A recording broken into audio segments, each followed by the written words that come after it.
Welcome, everyone. I am so excited to see such a large attendance of this meeting to help us celebrate the life of a man who was very much an important impact and into this project.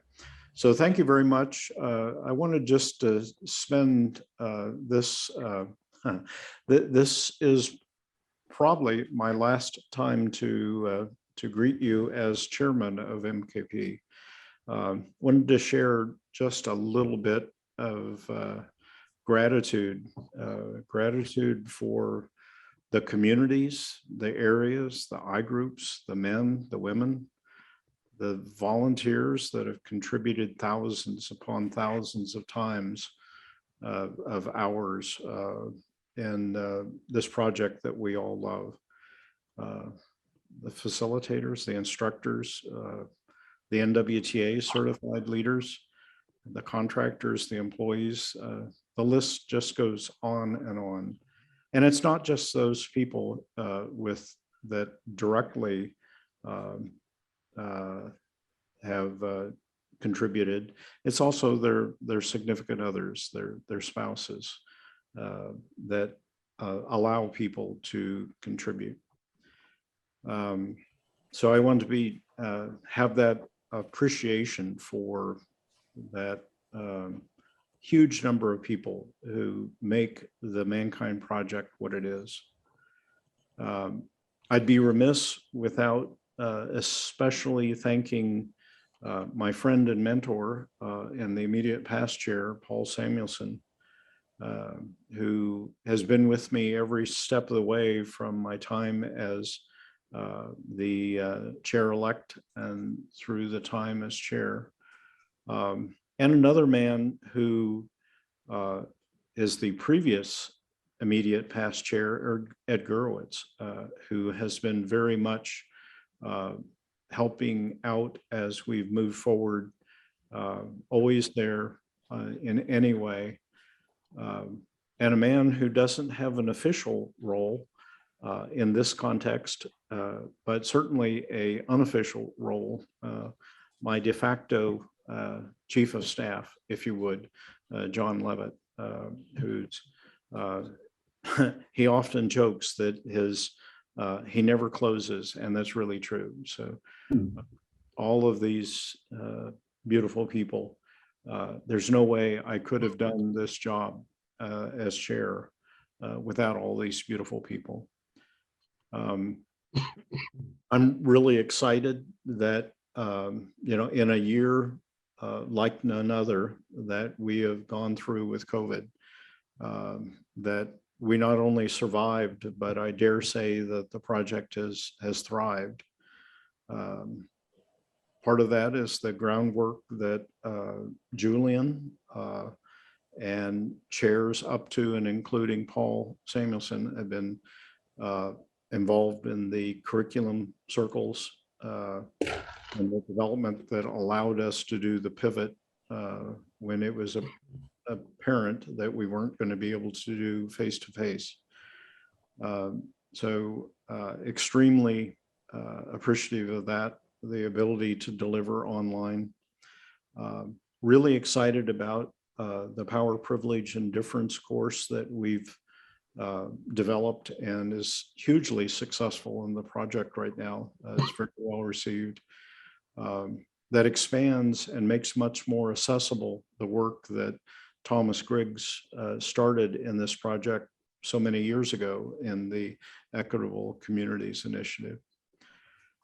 I'm also very excited that the project has stepped up and embraced a mission greater than individual men, and work that we've done on embracing areas of difference, starting many years ago in the work that was done to embrace the LGBTQ men in the project. A major step that the board took this year in board statements and support with regard to Black lives and MKP. and the work that we've done ongoing and will continue for a number of years to work on Indigenous rights. So all of which it's very exciting to me that the work that we've done to expand the project to create a better project and a better space for men to do their work.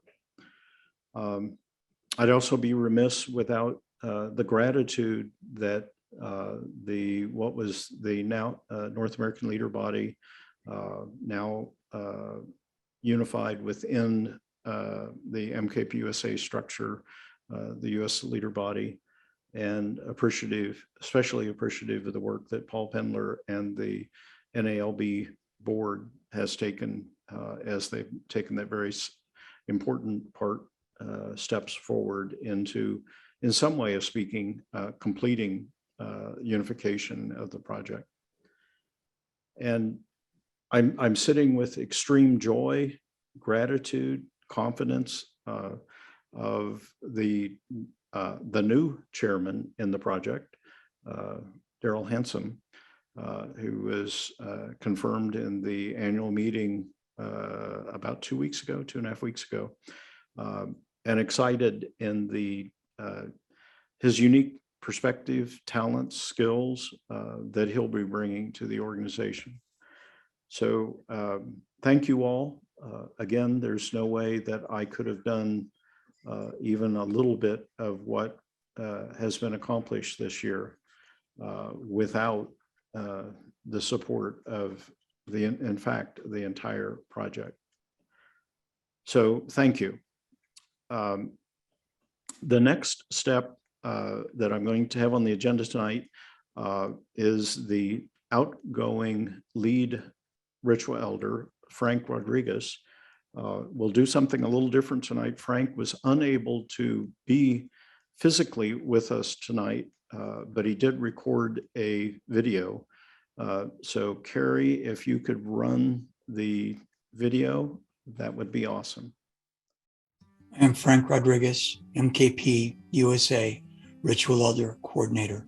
It is my honor to contribute as we celebrate the gifts of Robert Bly and countless others who knowingly, in service, stepped into the alchemical fires of life.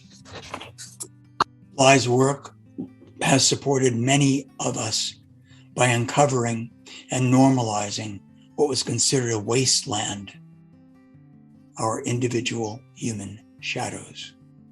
Those same shadows, now reframed, have become the life force gifts we share, called wisdom and blessing and love. The first excerpt from Robert Bly's poem, Prodigal Son, speaks of boundaries. An old man once, being dragged across the floor by his shouting son, cried, "Don't drag me any farther than that crack on the floor." I only dragged my father that far. Don't drag me any farther than that crack on the floor. I only dragged my father that far.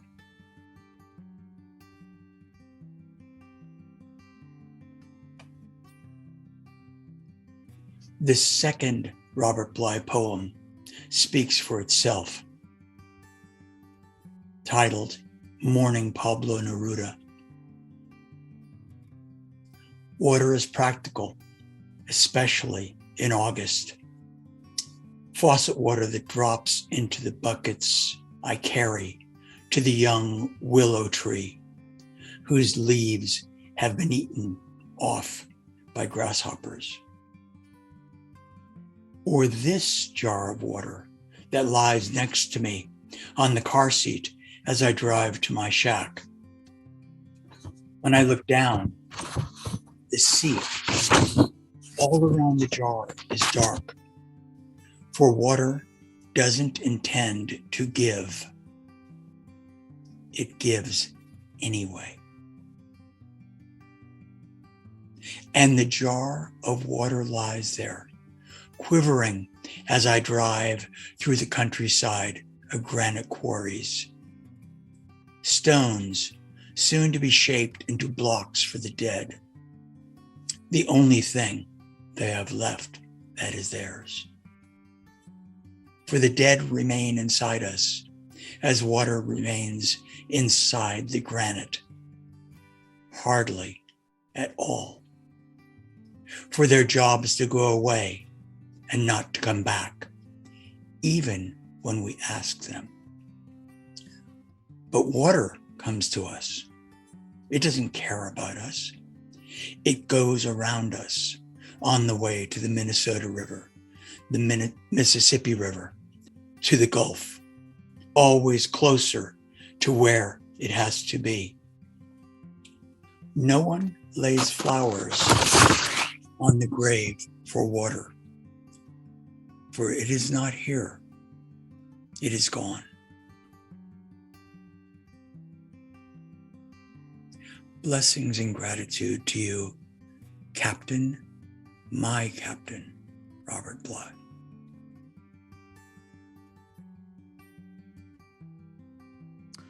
So, as you men might know, Frank has been the lead ritual elder for this past year, and I thought it was fitting to have him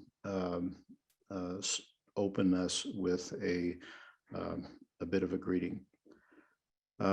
Moving on to the next point, I want to bring up on deck Darryl Hansome, the new chairman for MKP USA. Darryl. Thank you, Bryan.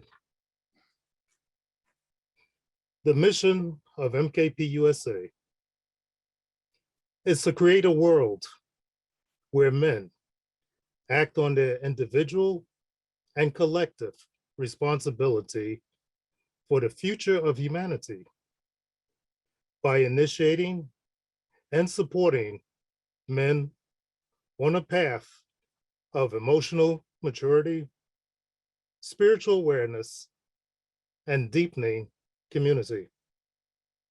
Thank you, Bryan. Thank you, Darryl. Thank you for reading that, and the best of luck for you as you step into your new term as chairman.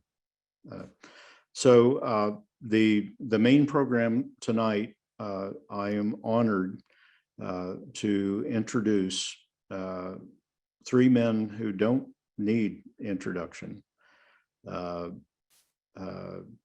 Bill Kauth, Rich Tosi, and David Kaar.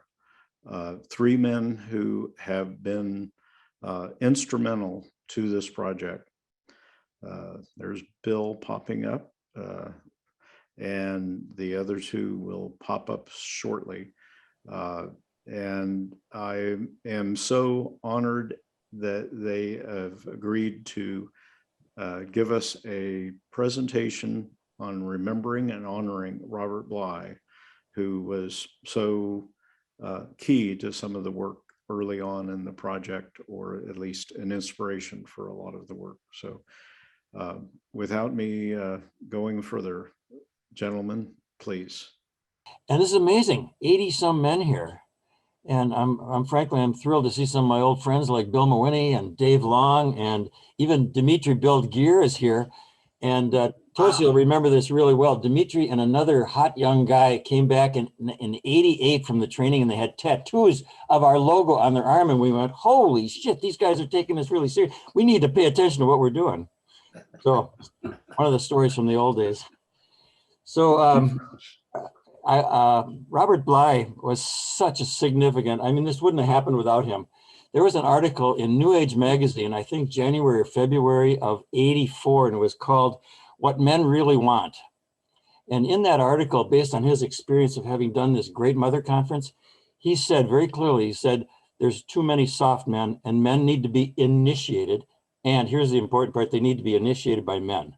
And that single line right there from Robert Bly is what basically drove us. It guided us totally. So Tosi and I are on the International, on MKP International. And once a month, guys call in from all over the planet. There's, you know, Switzerland and Belgium and France and England and South Africa, Australia, New Zealand. And the call was 2 weeks ago. And I was in a little, I came in a little late because I screwed up on daylight savings time. And for whatever reason, I was the first one to check out. And I didn't know it had gone before. And I said, did you guys know that Robert Bly died yesterday? And they went, no. I said, yeah, he died, and you know, he's gone, and he impacted us dramatically. And damn near every man that checked out around the world on that call checked out with grief, with sadness from their hearts about knowing that Robert Bly had died. So just kind of a real personal, you know, sense of the potency of Robert in our lives.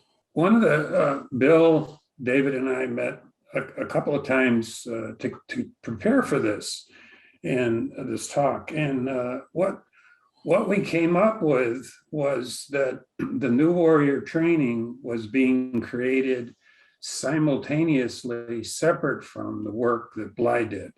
He was, Robert Bly in the Minnesota Men's Conference was Mythopoetic, which the ManKind Project and New Warrior Training are not mythopoetic. And one of the odd things that I guess Bill and I were betting this around is where did Ron get the Iron John story? A lot of folks think that the training is based on the Iron John story. It's not remotely based on that. It's and we do not know where Ron got the story because Bly hadn't published his book. We started in '85 and Bly published Iron John in 1990, almost 6 years later. So what Bly was doing was creating a vast network of men around the country, and which benefited, and some of those men ended up joining us at Warrior Training. So I'll leave it at that. Okay.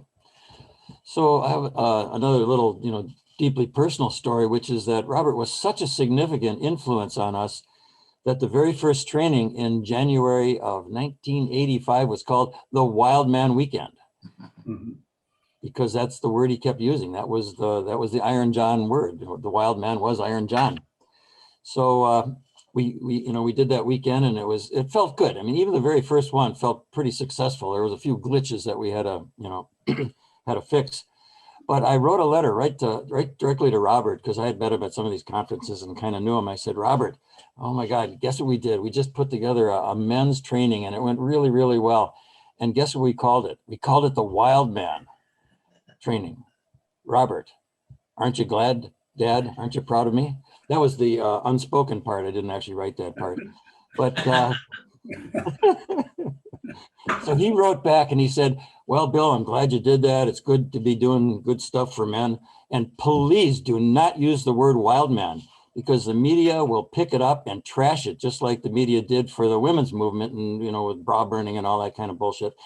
So, you know, we got that, and we changed it. We immediately changed it and created the name New Warrior Training Adventure. And just a year or two later, there were some hotshot guys in Austin that created the Wild Man Weekend. And of course, what happened, the media picked up on it and just trashed it brutally. So exactly as Robert had predicted.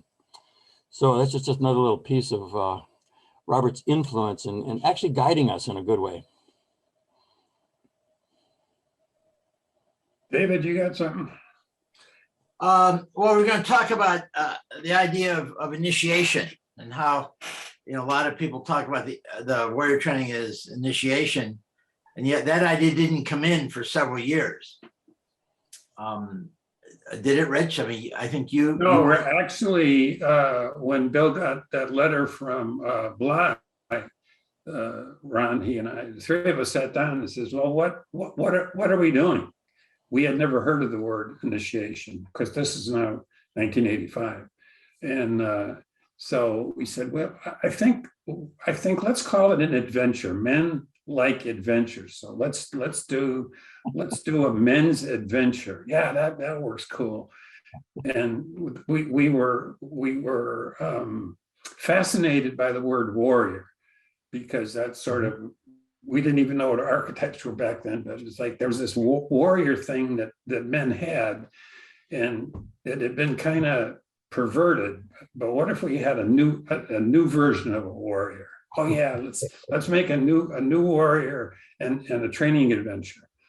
And as David said, it wasn't until 3 years later when I happened to be at a conference in Chicago with Robert Moore, when he was talking about what the steps of initiation. And that was 87, 88. And I got all excited, and I got back to Milwaukee and I says, guys, I think we're doing initiation. So 3 years and about a dozen trainings into it, we decided initiation is what we were doing. So that's how that evolved.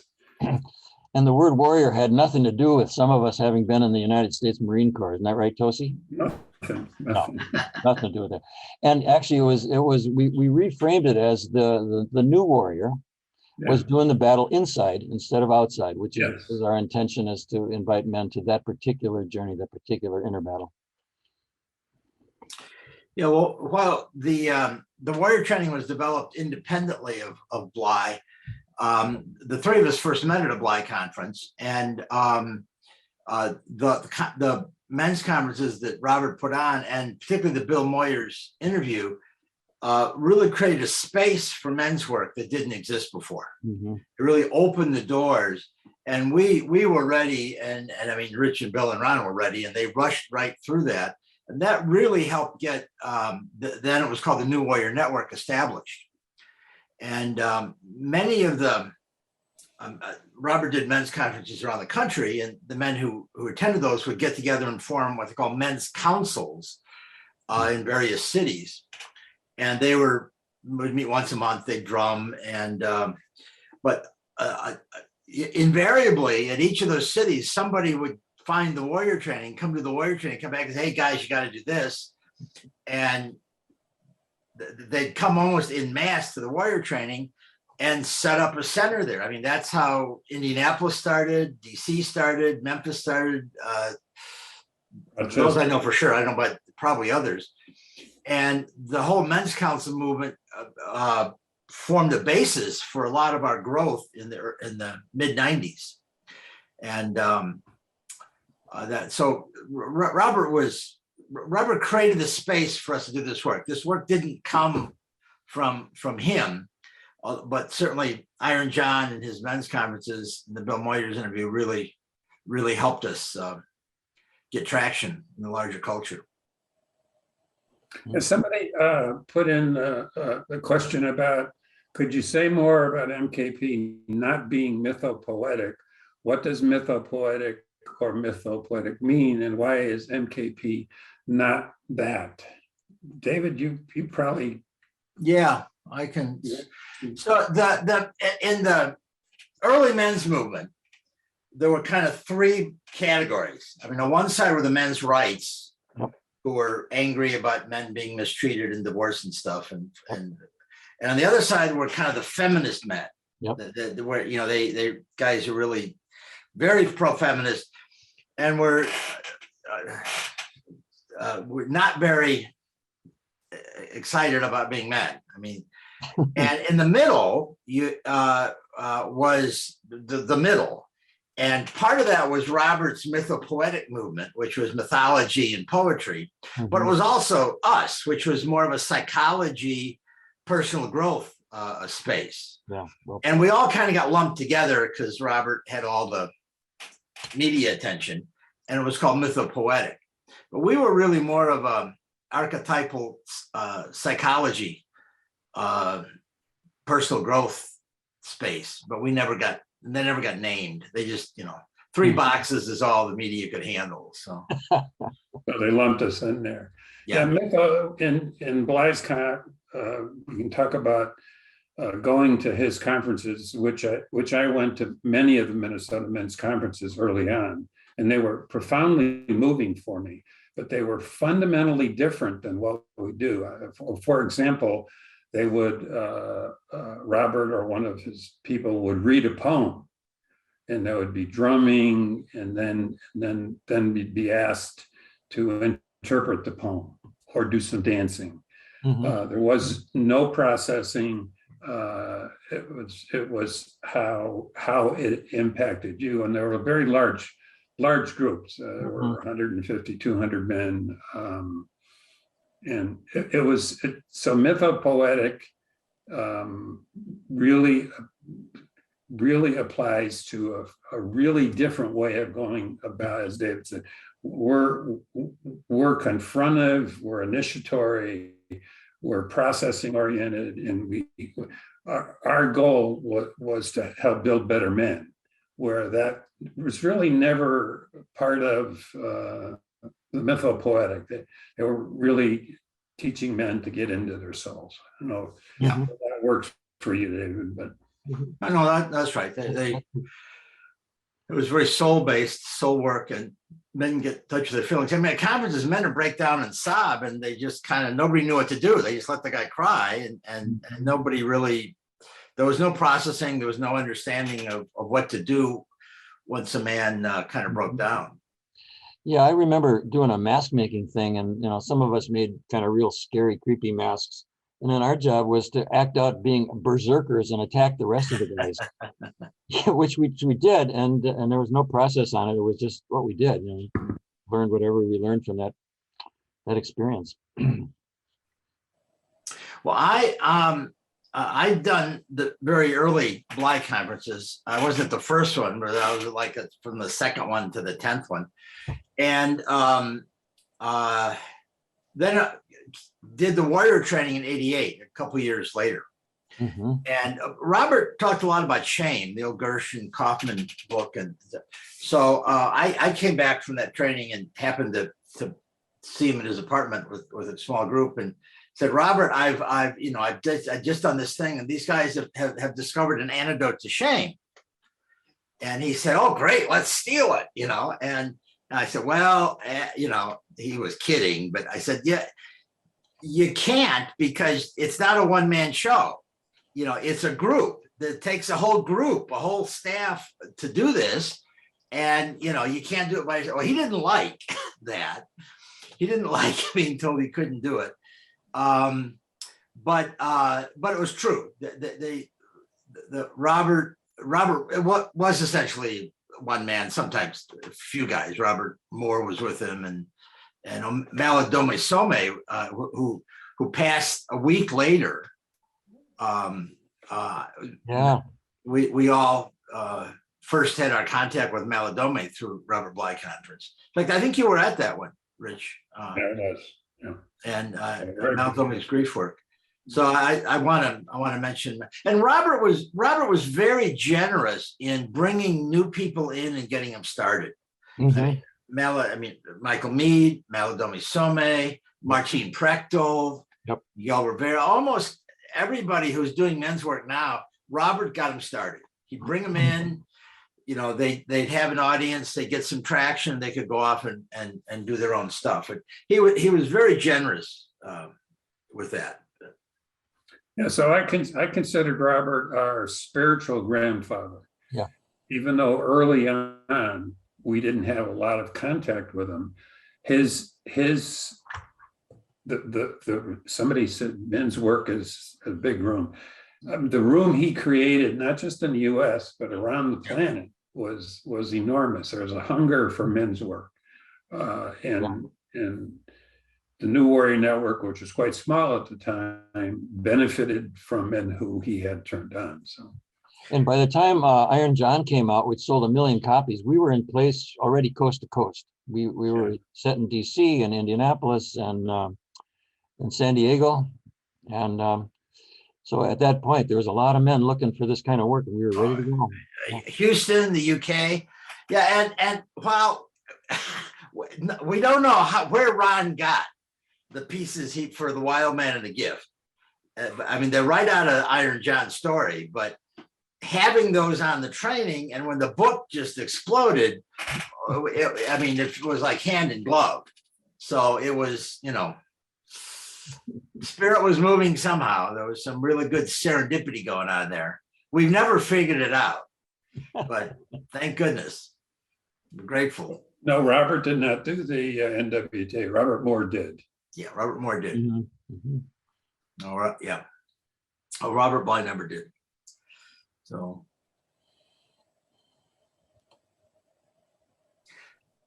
So maybe we can each share a favorite memory we have of Robert and of Malidome. I'd like to, we hadn't planned to talk about Malidome, but he passed just a week after Robert did, and I'd like to bring him in as well.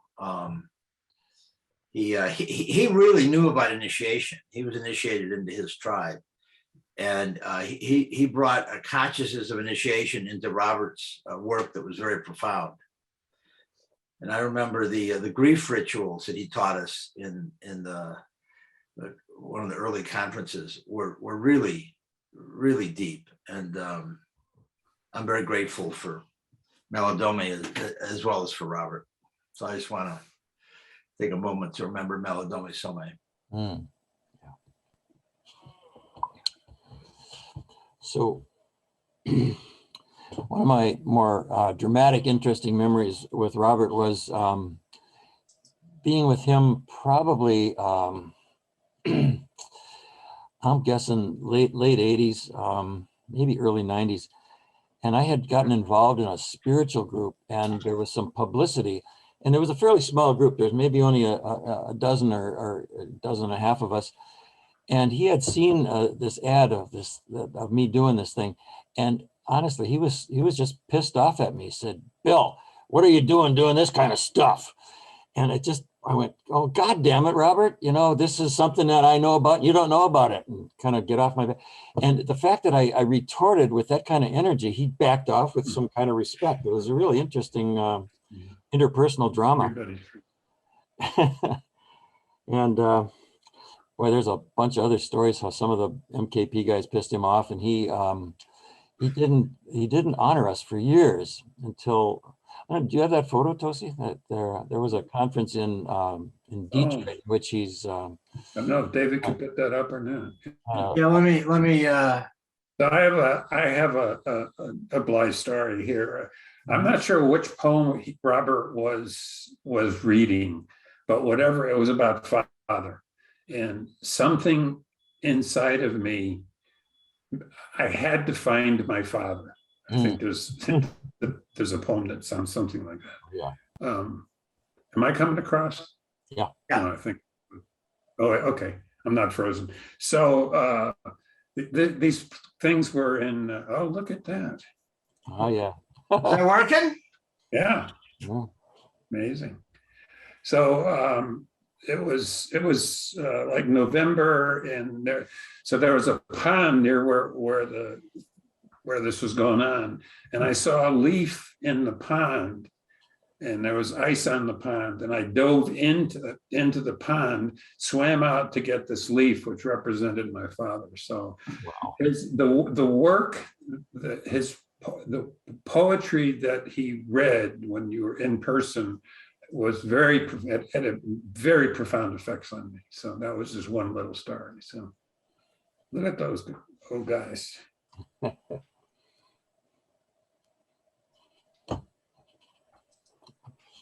Are there any other, I noticed that, I'm going to stop the share then. Any other questions? I know some guys are posting questions in the chat box. Oh yeah, thank you, Marshall, the finding the father. Yeah, I think that was it. Marshall, you? Yes, I'm here. I have a multi-part short story about Robert. First, Okay. got to meet him at an evening of poetry and music in Denver, about 76. Powerful. The same week he spoke in Boulder, University of Colorado in Boulder. And I clearly remember him talking about, that was the time when a lot of people were into Eastern spirituality. I was one of them. He talked very clearly about, you don't need to change your name to these Indian names and follow your own culture, be true to your own culture. I didn't understand at the time. But that was Robert, bucking against the trends. And finally, his book of Kabir, his translation of Kabir, it influenced me so strongly that I named my son after Kabir. Ah, Based on that inspiration. Thank you. Thank you, Robert. One of Robert's great gifts was translating foreign language poets into English for Americans, because we don't know any other languages. But Neruda, Lorca, Kabir, Transstomer, the Norwegian, so Norwegian, Spanish, and he didn't know. He would go through these things with a dictionary, figuring them out word by word, and then put them together into a poem. So that it had rhyme and meter and made sense. It was tremendous effort, but and he made a lot of poetry accessible to Americans that hadn't been accessible before. And that was one of his great and profound gifts to us. I wish I could remember some offhand, but I don't. Well, Antonio Machado, some of his. Anyway. Yeah, go ahead, Rich. Well, I kind of close up here.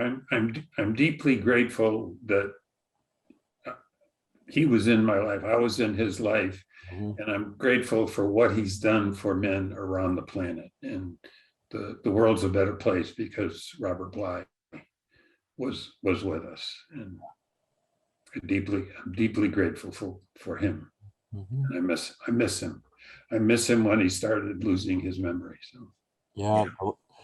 The last time I saw him was about 2012 or 13, somewhere in there. He lives in Minnesota, and my wife Zoe and I went up to Minnesota, and I think David, you arranged for us to go over there, and we knocked on his. He came to the door and greeted us in a really kind way, and asked us, what we like, a cup of coffee or something. We said sure, and by the time we got to the kitchen, he forgot what he had asked us. So, but he was still like present and kind of beautiful, and yeah, it was sad. So yeah, I was experienced some tears coming up when I learned that he died also. Yeah, I knew him, and he could be irascible. He was acerbic, but I loved him, and I'm grateful for what he did for men. Rich, you said it very well, that he created a space for this work and other work, and I'm deeply grateful.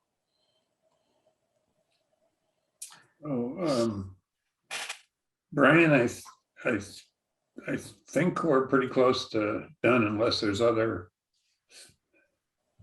anything else you want us to do. Okay, there was one other question I saw in the chat, which is, was there influence to Robert Bly that you're aware of? If anybody knows, that would be David. Say again? What's influence to Robert Bly? What influenced Bly? Yes. Who influenced you? Campbell? Yes. Joseph Campbell, Robert Moore. I mean, the two of them became friends, but I would say Joseph Campbell, who was, and then poets like Machado and Lorca and Neruda. But he was an original. He was in Jung. He considered himself Jungian. His second wife was a Jungian therapist, Ruth. And so I think Carl Jung and Joseph Campbell were profound influences on his psychology and the men's work stuff. So if anybody had Joseph Campbell, read the Portable Joseph, or actually Joseph Campbell edited the Portable Jung, but both, that's a great book. And The Hero with 1,000 Faces by Campbell. This boys, and I just want to shout out, I put this in the chat. The Uh-huh. 1000 Years of Joy documentary film that was made about 5 years ago really goes into some of his early poetic influences, his poetry influences, and then leads into the Campbell and Jung influences. It's Oh, really good. beautiful. I bawled watching that documentary. Yeah, I would really encourage you to do that. We're grateful for the men's stuff, but there's a lot more to Robert Bly than Iron John. Mm-hmm. I mean, he was a world-class genius. So Yeah. And I know that Dimitri just put in the chat that we made tapes, and the naive male, yep. which is kind of what I alluded to earlier, that kind of influenced us to do something about that. And the Iron John tapes, I made hundreds of those tapes. I remember sending them out all over the country during that period and inviting guys to come play.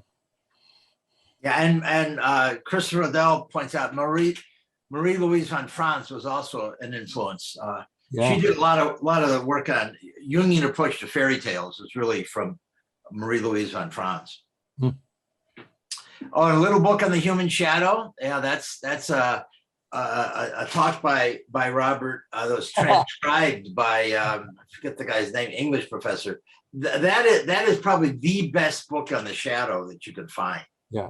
Little book on the human shadow. Chapter 1 is like the best summary of shadow that I've There- ever read. Yeah, This- I mean, if you haven't read that, go get that book. Go to a used bookstore and find that book.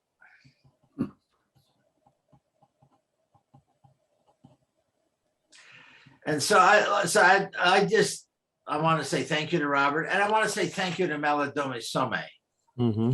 for what he brought. And I'm sad we lost both of them in the space of 2 weeks. Melodome was only 65. Robert was 90. So thank you, Melodome. Thank you, Robert.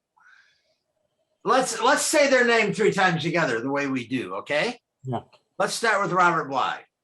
Okay. Robert Bly. Robert Bly. Robert Bly. Robert Bly. Oh. Oh. Now let's do Melodome Some. Melodome Some. Melodome Some. Melodome Some. Turning it over to Darryl, it looks like. Yes. Blessings to you.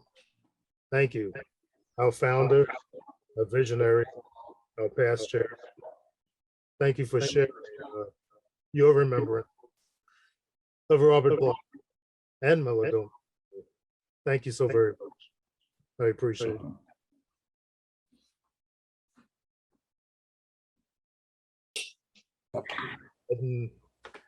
And now we're going to bring forth and recognize the incoming lead ritual elder for 2022, Bryan Siegel. Bryan. Good evening. Thank you. I would like to close this honoring of Robert Bly and Melodome Some with 2 brief sayings from Robert Bly. And they really speak to the Mythopoetics world in which we have been initiated, in which we live. The first one is, to be wild is not to be crazy or psychotic. True wildness is a love of nature, delight in silence, a voice free to say spontaneous things, and exuberant curiosity in the face of the unknown. Robert Bly. The second one I find very short, but to the point. Where a man's wound is, that is where his genesis will be. Thank you very much. And I would like to wish everyone a wonderful that you should experience a wonderful season in whatever way that is for you. Thank you. Thank you, Ritual Elder. Thank you, Bryan. And now, as we bring this to a close, I'd like to honor the man who is stepping down for the position that I am stepping into. Can you spotlight Bryan Harold with me, if you would, Gary?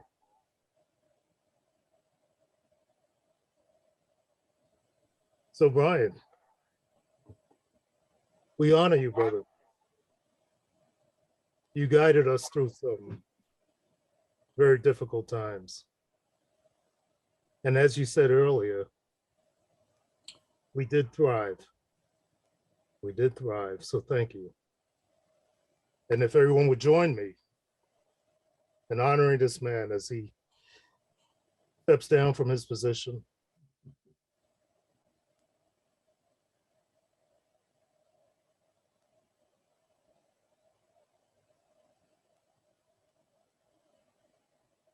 Thank you, Bryan. Thank you all. And thank you, Darryl. Thank you, brother. Bryan Harold. Bryan Harold. Bryan Harold. Ooh. And you didn't have to die to get that. But it's a good day to die. Say that again. It's a good day to die. Right. Thank you all, and thank you for coming. Thank you, Bryan. And I also want to honor all of those who've held positions and are now stepping down. We are eternally grateful to you. And we also bless those who are stepping up, who are assuming those positions. A young man in my area shared online a quote from one of Melodoma's books, The Healing Wisdom of Africa. And the quote is this: in indigenous Africa, one cannot conceive of a community that does not grieve.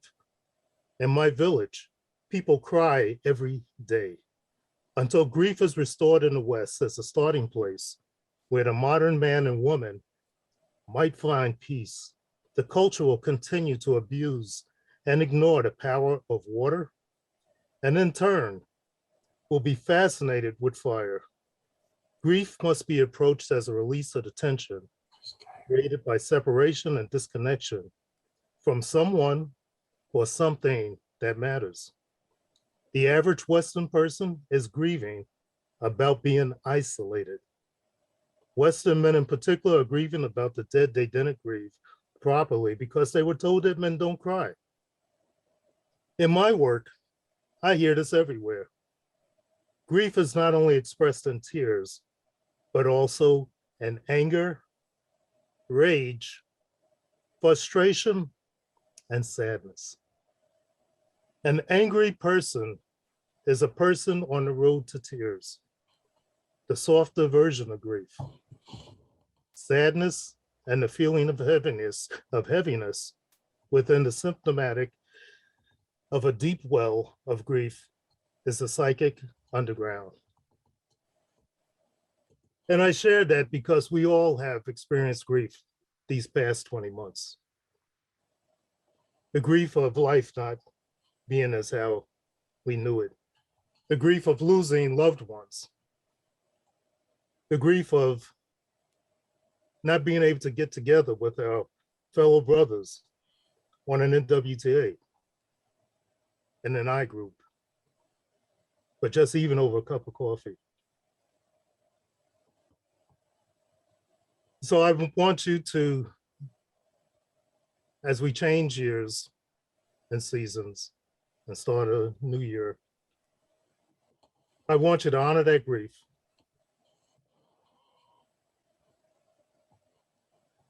Honor that grief so that you can let it go. and we can move on, and we can continue thriving. We can create more. Yeah. So I bless all of you. Thank you. Thank you, Darryl. Darryl Hansome, Darryl Hansome, Darryl Hansome. Daryl Hansome.